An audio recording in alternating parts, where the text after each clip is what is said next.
This week I learned I cannot wait for vacation to be over so I can get my reading time back.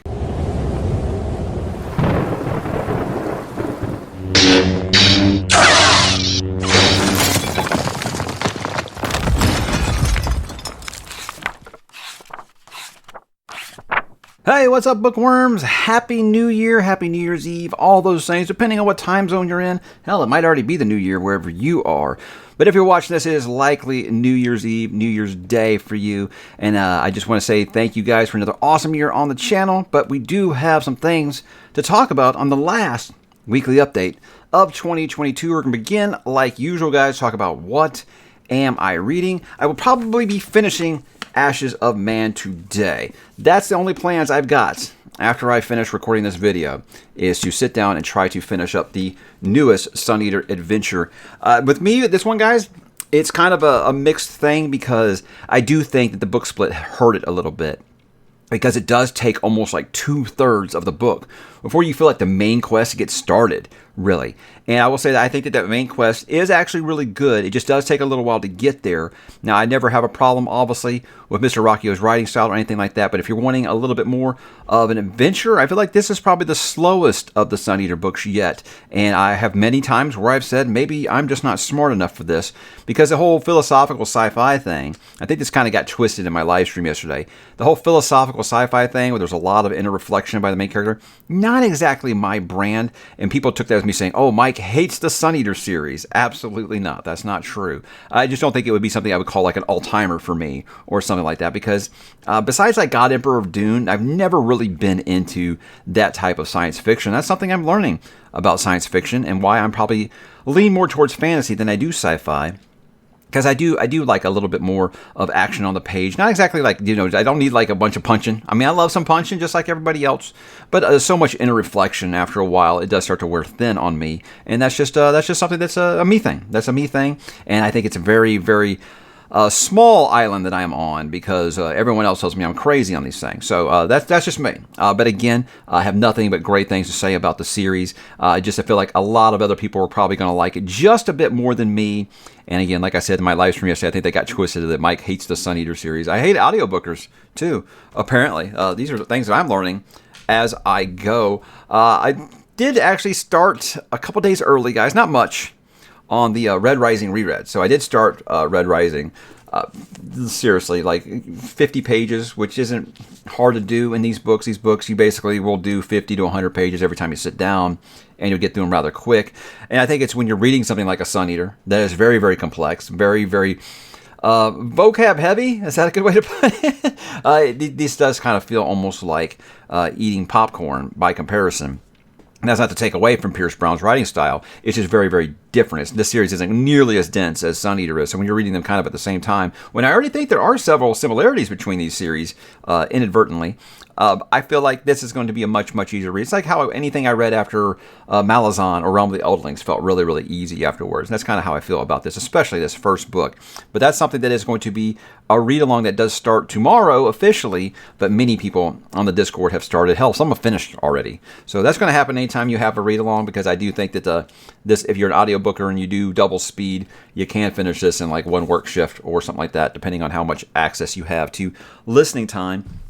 And outside of that, guys, all I've done is just some Percy Jackson with my kid. We're about halfway through the Sea of Monsters now, and he's still having a blast with it. Nothing new to report there. We're still having a good time.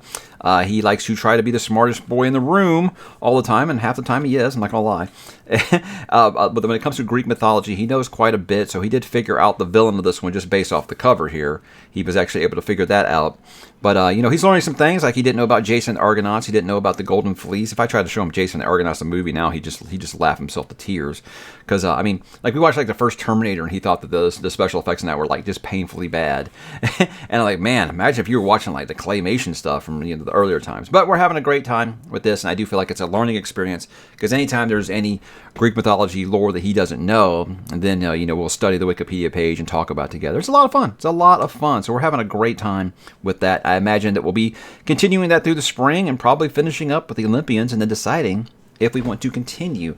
I will say we were in Sam's Club yesterday, and he did see the Heroes of Olympus, which I think is the next series. It might have the name wrong, but he did see that series, and he was interested in grabbing it. So I think he's definitely interested in this universe and continuing with it. But as for me, guys, what am I going to read? Now, look, I ran out of some time. There's a thing with having vacation when your kids are here.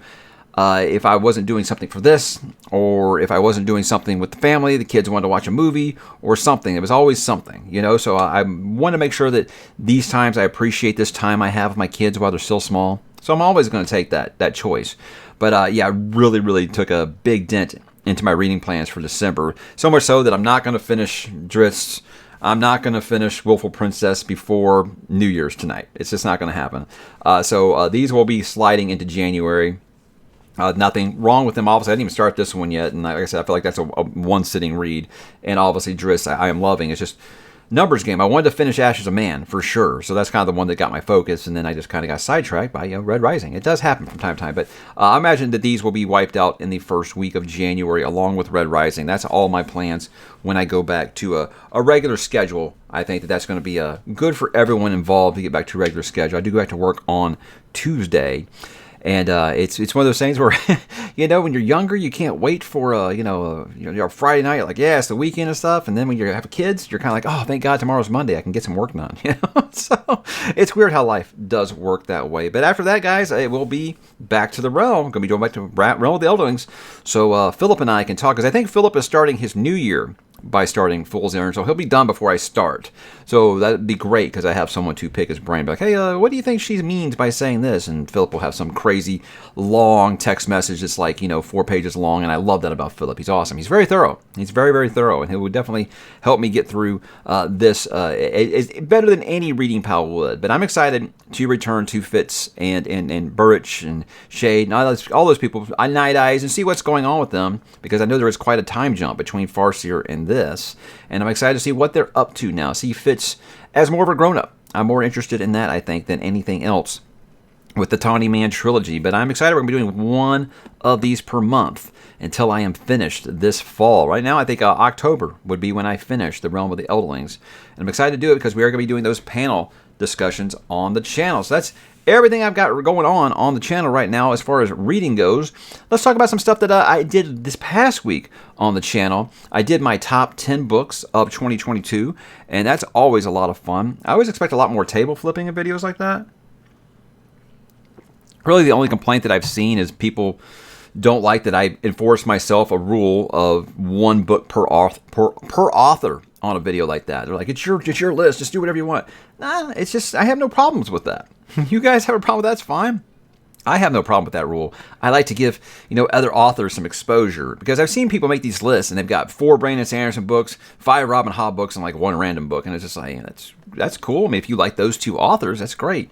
But I like to give the opportunity to get some other names out there, maybe that people, books that they haven't given a chance, and that's why I do it. It doesn't necessarily mean that because I couldn't put Boy's Life and Swan Song on my list, and they thought, well, if those were 2 of your better books of the year, they were 2 top 5 books for the year, and so I didn't put one of them on the list, and people thought that was really detrimental to them. I mean, that's why I have 8 minutes of honorable mentions in that video, guys, because I did talk about probably the 16 books I think were the best that I read this year overall. So that's my way of derping it. Here's my top 10. Okay, number 16, So there we go. But always a fun video to make. It was a very hard list because it was a very good reading year. I had a really good time reading this year, and I had to make some tough decisions on that list. And some books that were honorable mentions or didn't even get a mention in that video would have been a top 10 in a lot of other years. It was just that good of a reading year. And that's a problem when you have a reading channel like this and you take most of your reading plans off of recommendations from viewers. And if you get a lot of recommendations for something, chances are it's probably pretty popular, and it might go over well with me. So that's kind of what happened in 2022, and I expect no less in 2023. Something I want to do in 2023 is finish The Expanse. Much like Realm of the Elderlings, I do have a plan in place for how I'm going to finish The Expanse. We're doing a read-along on the Discord starting in January. So when they get to book 4, I'm going to jump on. Actually, I think they don't start till March. I might have that wrong. And jump on the Discord and you can find out. They have the schedule posted there. All kinds of read-alongs, guys, if you want to join the Discord and join some read-alongs. It's more than just the Red Rising one that I'm doing. There's a lot that going on there that I never even mentioned on the videos here. So if you want to jump on the Discord, you can find out about some of those read-alongs. They're big groups doing some big ones this year, some heavy series, including Realm of the Elderlings. I think Shadows of the Apps by Tchaikovsky is going to be on there. I bring up Tchaikovsky because that came up a lot in this video. What this is 5 sci-fi series that I want to finish, or I'm sorry, that I want to begin after I finish The Expanse. And the idea for this was, I know I'm going to be finishing The Expanse, and I didn't want to ever start another long series while I'm in the middle of a 9-book series. So I said, here's 5 different series that I really am interested in trying after I finish The Expanse, but based off of feedback from you guys. It's not a poll or anything like that. It's just feedback in the comments about which of these 5 series do you think that you would want me to read the most, either to cover, or do you think that it will work the best for me, or whatever. And I gotta say, far and away on paper, I haven't compiled this yet, but the Children of Time series by Tchaikovsky is the one that's winning right now, and that's surprising to me. I thought it would be the Ender Saga. But yeah, that's a fun video, because anytime you get to talk about series that you're interested in, it's going to pique a lot of interest. And seeing why people want me to read some of these things, because I feel like I said, sci-fi is just kind of this enigma to me when it comes to books. I will watch any sci-fi movie and be entertained, but when it comes to books, it seems like I got to find just the perfect niche when it comes to sci-fi, or I just don't get invested, because I think I'm such a strong character guy that a lot of science fiction is more based off ideas, and that characters are just kind of in that universe or that world, or it's all about how small we are in the grander scheme of the universe. These are things that are hard for me to adjust to. So I feel like I'm trying to find a perfect balance there. And I think so far The Expanse, I've loved it because it's been mostly about characters, their character relationships, going through these big ideas. A lot of sci-fi books I've read, like Three Body Problem, didn't really click for me, because it was just like, here's this great idea, but we just got some blank avatars as characters, and that didn't work for me. And I know it works for a lot of other people. So I think sci-fi is going to be a tougher problem for me to solve, a tougher equation, if you will, to figure out exactly what it is that I'm looking for in science fiction, and that's a good way to start. But you guys want to look at the choices I made on there and add some feedback, I'd appreciate it, because I am going to go through all those comments. I think it was over 300 comments last I checked, and kind of compile. But just using the eye test right now, it feels like the Tchaikovsky series is the one that is going to win. And then I close it down, guys, with my 85,000 subscribers and my year-end live stream. I said that if I cross 85,000 subs, I would do that live stream, and I did the usual 3 hours. I felt like it was a very robust conversation. Wasn't a lot of repeat questions, and that's always really gratifying when you're doing that for 3 hours and I have to answer the same question over and over again. Lots of new people popped in for that, so I'm always happy to see new faces on there. You guys are very generous in some of your donations, so I always appreciate that. Even if the content overlords get most of that, still, it's the gesture and the thought that counts, and I do appreciate you guys doing that. But yeah, it's a fun time. I love doing live streams. Here's the thing, is I only like to do them like 2 or 3 a year, because I still like them to be fresh. I know a lot of content creators do them every month. I try not to do that. I like to make them feel special, make them feel like an event. So I'll probably just going to stick to doing 2 or 3. I guess obviously the next one would be if I hit 100,000 next year, or if I don't feel like I'm going to hit that, we'll just have another year-end one. I don't know. We'll see what happens. I imagine I'll probably have at least a couple next year, because I do like doing them. They are a lot of fun. But as you can hear, my voice is a little shaky right now. It's because I talked for 3 hours straight yesterday without any breaks, because that's just what a live stream dictates. But it was a lot of fun. I had a great time with it. I always have a lot of fun doing live streams. Saw some really fun questions this time, and nothing that really I felt like got uncomfortable, but there were some fun ones in there. But hope you guys will check it out. You can catch a replay if you want. I know probably a lot of people aren't interested in just listening to me ramble for 3 hours, but hey, if you got some time on your hands and you just want to listen to that, it's there for you to listen to. I always keep the most recent live stream up the whole time before I take away the old one that isn't getting watched anymore, because algorithm overlords. There we go. How about some next week plans, guys? Do got some things planned for next week. I did get tagged by Andrew over at Andrew's Wizardly Reads, and I think he knows that I have a weakness for Led Zeppelin. He knew I wouldn't say no to this. What this Led Zeppelin tag is it basically the titles are taken from Led Zeppelin songs, and you kind of make them relate to books. Obviously, that's what we do here. So I want to do that. Obviously, I appreciate any time anyone thinks to tag me. What happened there is he tagged me like about 3 weeks ago, and I told him I've already got like all my end of the year content planned ahead because I knew vacation was coming. But I'll make sure I get to it after that. So I want to make sure I get to that early because I did make him a promise, and Andrew's an awesome guy, and I want to help him out. And then we got December wrap-up coming, book of the month for December. I think it'll be a fairly easy pick for me this month. I think I pretty much got it narrowed down. I only finished 5 books in December, 3 manga, 5 books only. I only finished that many. I think I had about 7 on there, but that happens when you end up reading like 3 or 4 of them at a time. So, yeah, I'll be doing my book of the month and wrapping up the month of December, the last one for the year. And then I think it'll be fun for the yearly wrap-up to kind of go through all of my books of the month and then kind of just see how that all breaks down. 'Cause it's a lot of fun. Authors that I most read this year and things like that. But we'll get to that eventually. And then an idea that a viewer came up with on the live stream. I almost said the podcast. On the live stream. It told me to, could you tell me like 5 of your favorite coming-of-age books? And off the top of my head, I rambled off a couple, and I said, that's a great idea for a video. So I think I'm going to do that. My favorite coming-of-age books. And I think that could be a fun conversation to have, because as you guys know, that little subgenre is my favorite in all of fiction. I love a coming-of-age story. For some reason, it just captures the magic so well. And some authors can do it better than others, obviously. But a lot of authors have tried, and I think I can talk about some of my favorites that have really hit me right here, and I think that they would do the same for you. But that's what I got planned for next week. But before I go, guys, there are a couple of TV and movie talk things to discuss here. Got to talk about Avatar 2, or Avatar Way of Water. Still haven't seen it. I'm starting to think I'm not going to catch it on the big screen, which hurts, because I know that's where you need to see it, obviously, to get the full effect of what James Cameron's trying to do. But apparently everyone else has, because it crossed $1 billion worldwide in just 13 days. It's just like the 4th fastest in history to cross that mark. It's amazing that I still see people out there saying, oh yeah, Avatar 2 is a flop. I guess there's this big conversation now about like it has no cultural impact. I mean, if it makes money, I think that's what studios care about in the end. But also, what I said in my live stream is, sometimes you guys got to realize that just because it isn't like on Twitter or Facebook, it isn't just like in memes or GIFs, that something can have a cultural impact outside of the States.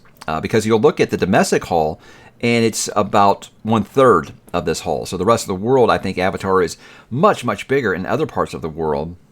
And that's where we got to realize that this is a global game, guys, when it comes to movie making now. It isn't just about, the 50 states. So I think it's impressive what they've been able to do. But here's my thing, guys, is I always say I don't doubt James Cameron. Every time I doubt James Cameron, I end up looking like a fool. So I stopped doing it. Basically, I think maybe the last Avatar was the last time that I doubted him, because I think it was Titanic. Obviously, I was like, I don't know how that's going to work out, and it was great. I remember thinking True Lies, like, oh, he's just going to make I love Arnold, but I was like, he's just going to make a James Bond movie, and it turned out great, And I got to the point where I was like, all right, I'm just not going to doubt this guy anymore. So anytime I doubt him, he ends up, breaking records, box office records, and that's what I think this one's going to do too. It's about 250 million behind Top Gun right now, as far as when the year ends. That's projections for what they think is happening this weekend. It'll be about 250 million behind Top Gun for the highest grossing movie of 2022. So I think when the clock rolls over into 2023, I think Avatar will end up being overall the highest grossing movie of 2022 when it's all said and done, because it doesn't look like it's going. So I think that one's it's going to have some great legs, because there are people like me who still haven't seen it, still want to. Word of mouth on these things always does really, really well, but the no cultural impact thing is the dumbest discussion I've seen lately. I don't know where that came from. So, I don't know. If they don't see everybody wearing like a t-shirt or something like Iron Man or the Avengers or something, I guess they think it has no cultural impact. If movie's good, I'll see it. That's it. I don't need to, write my thesis, my life story based upon a movie to say it has a cultural impact or whatever. That just sounds like the new buzz phrase that someone just got paid to make up to explain why everyone said for the last decade that no one wanted the sequel, and now it's making crazy box office. That's the way they're explaining it away. So I don't know. It's weird, but hey. Like I said, I don't doubt James Cameron. As for that, like I said, it's been all about the kids, and obviously we do our Christmas tradition at the house is to watch the extended edition of the Lord of the Rings trilogy. It's just something we do every Christmas. If you guys have the extended edition on Blu-ray, what they do is they break each movie into 2 parts, so we just do that like over 6 nights. Now, we did over 5 nights this time because we did watch like the whole 2 towers in one day. We watched one in the morning, and then we did an evening shift, so we watched the whole 2 towers, but the rest of them we break up into 1 part each night. And it's just like an event. It's become like like a Christmas tradition with the kids. And I think it's always been a Christmas tradition with me because, for 3 years straight when those movies were coming out 20 years ago, ouch, it was every Christmas, And so for 3 years, that dominated my Christmas of everything that was important to me. It was like Christmas was like second. Lord of the Rings was first, So I've always kind of continued to do that. But, what else can I say that I haven't already said, guys? It's in consideration. It's in the discussion easily for the greatest movie trilogy of all time. And I think if it isn't just for the nostalgia of the Star Wars trilogy, I think that this probably is going to be my answer. I did a video on trilogies a while back, but I was like, I think about 5 movie trilogies that I would consider perfect. It's like I would change nothing about them. The original Star Wars trilogy, the Lord of the Rings trilogy, the Back to the Future trilogy, the Indiana Jones trilogy. Yes, it's a trilogy. Deal with it. And then the Man with No Name trilogy, Sergio Leone. So, any of those 5 trilogies are on TV. I'm watching them. It's just kind of how it always works. But yeah, Lord of the Rings has just aged incredibly, incredibly well. And I think it makes the sting of Rings of Power hurt even more when you think, imagine what Peter Jackson could have done if given that kind of free time to make the project that he wanted to make and that budget. Man, what a horrible, horrible hire. Anyway, we've talked about Rings of Power enough, I think. Before I go, I'll talk about that I did show my oldest Hunger Games 1 and 2. I just thought it was one of those things. I saw it was going off. The movies were leaving Prime Video on New Year's, and I just said, hey, I feel like I'll go ahead and show these to him before he feels like he's too old, he's too cool for it, because I do feel like there is an age thing where boys decide that stuff like that's just like below them. That's why I'm reading Percy Jackson with him right now. But I thought that Hunger Games would be a good idea, and because it's going to sound really weird that I say this comparison here. He loved First Blood, Rambo, the very first original movie, because he loved the idea of like hiding in the woods and picking off your enemies one by one kind of thing and surviving. And I felt like there was a lot of that in the first Hunger Games movie, but obviously more based on his age. He loves like Fortnite and Battle Royale games and things like that. So I thought this would be a neat idea for him. And he liked part 2. He liked part 1, but he really liked part 2. And I think I'm the same way. But I'm curious to see how he's going to feel about part 3 because, first of all, it didn't need to be 2 movies. I think everyone knows that. Harry Potter and the Deathly Hallows kind of opened that can of worms where it successfully made something 2 movies. It needed to be 2 movies because Deathly Hallows was massive, whereas Mockingjay was not only, in my opinion, the least interesting Hunger Games book, but also just is the same length as the previous 2 books, if I recall correctly. So it didn't need to be 2 movies. And you watch those 2 movies, man, there's so much bloat, so much Hollywood fluff to make it 2 movies, which was clearly just a cash grab. So I'll be interested to see how he feels about it because I did not, he's already kind of frustrated. He's like, does this mean there's not going to be an actual Hunger Game, the actual event in the 3rd movie? And I was like, so I don't think he was as much interested in the revolution part of it as much as he was just wanting to see the game. So I get where he's coming from with that, but he is liking it overall. But I don't know. I think those movies get a lot of flack in hindsight, or people will look at them and say, no, that's just for like 11-year-olds or something. I don't know. I think that they're entertaining for the most part. I did read the books again when I realized, hey, that I'm not the target demographic here. When you read books like that, you can accept that. And I actually really liked the first 2 books a lot. And the 3rd one just kind of dropped the ball for me. So I don't know how much that poisoned me against those movies or not. But I remember watching those 2 movies and being like, there's so much stuff in here that wasn't even in the book. It's crazy. But we'll see. But as for the first 2, I can say they still hold up pretty well. If you've got preteen kids, I think they're really good movies to show them, boy or girl. I think they'll both have a great, great time with it. And my wife are having a good time trying to remember everything because we both did read those books before having kids, and that seems like 3 lifetimes ago. But guys, that was my week. I want you guys to promise me that you will be careful tonight. Don't drink anything I wouldn't drink, and if you do, make sure you don't drive. And you just have fun. Have fun. Don't be crazy about it. Stay safe, but remember to have a great, great time. Drop in the comments if you're just hanging around the house tonight. Let me know what you're reading, what you're watching, what you're listening to, what you're playing, all those fun things. And again, have a great, great new year, guys. And I will talk to you in 2023.